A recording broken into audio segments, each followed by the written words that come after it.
प्रदेश प्रमुख सलामी।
नमस्कार, हार्दिक बधाई छ। म प्रेम लुइटेल, प्रमुख जिल्ला अधिकारी। हजुर कुराकानी स्वागत छ। म माधव मिश्र।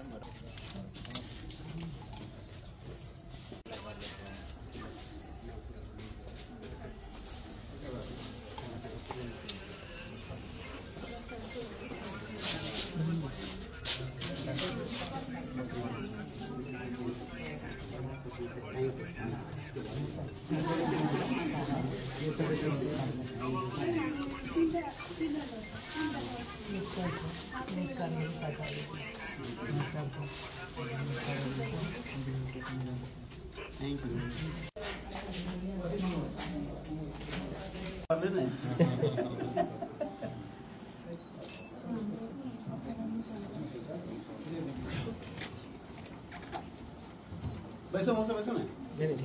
Besok ni besok.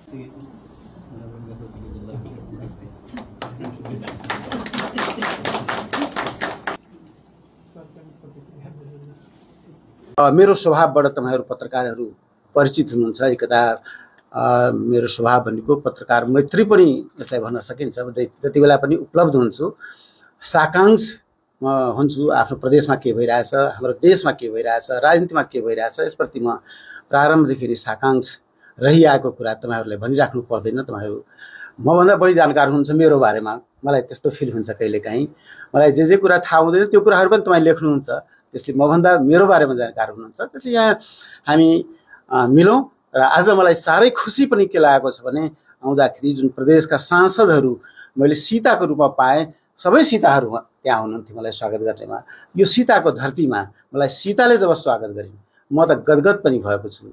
त्यतिकै मलाई जिम्मेवारी बोध पनि छ। समस्याहरु उहाँले राख्नु, नियुक्त सचिवले राख्नुभयो र समस्याबाट अलिकति म पनि परिचित छु र अझ परिचयको लागि, किनभने भूमिका फेरिएको छ, अझ परिचित हुनलाई म यहाँहरुसँग सबैसँग सहकार्य गर्नेछु र सहकार्य र समन्वयबाट नै यो प्रदेशलाई अगाडि बढाउनु पर्ने अवस्थाको सृजना छ, भएको छ, छँदै छ। यो सबैले अनुभूत गरेको कुरा हो। यसै माहौल र यसै वातावरणलाई अगाडि बढाउनु पर्ने आवश्यकता छ। सबैजना मिल्नु। यसको उत्तर पनि तपाईले नै दिनुभयो, त्यो पनि मलाई खुसी लाग्यो। पत्रकारको यो काम हो, बाटो पनि देखाउने काम भएको हुनाले तपाईले बहुत राम्रोसँग सुरुमै भन्नुभयो। अदालतमा मुद्दा छ, अदालतमा मुद्दा गइसकेपछि अदालतले अवश्य पनि छिनोफानो गर्ने नै छ। त्यसप्रति हामी विश्वस्त भएर बस्नै पर्छ, किनभने अदालत भनेको अदालत हो। अदालतले न्याय दिन्छ र हामीले सबैजनाले आश त्यही लगाएका छौँ। हाम्रो आँखा उतैतिर छ, ध्यान उतैतिर छ, अदालततिर छ। त्यसले अदालतमा हामी विश्वास गरौँ जस्तो मलाई लागिरहेछ।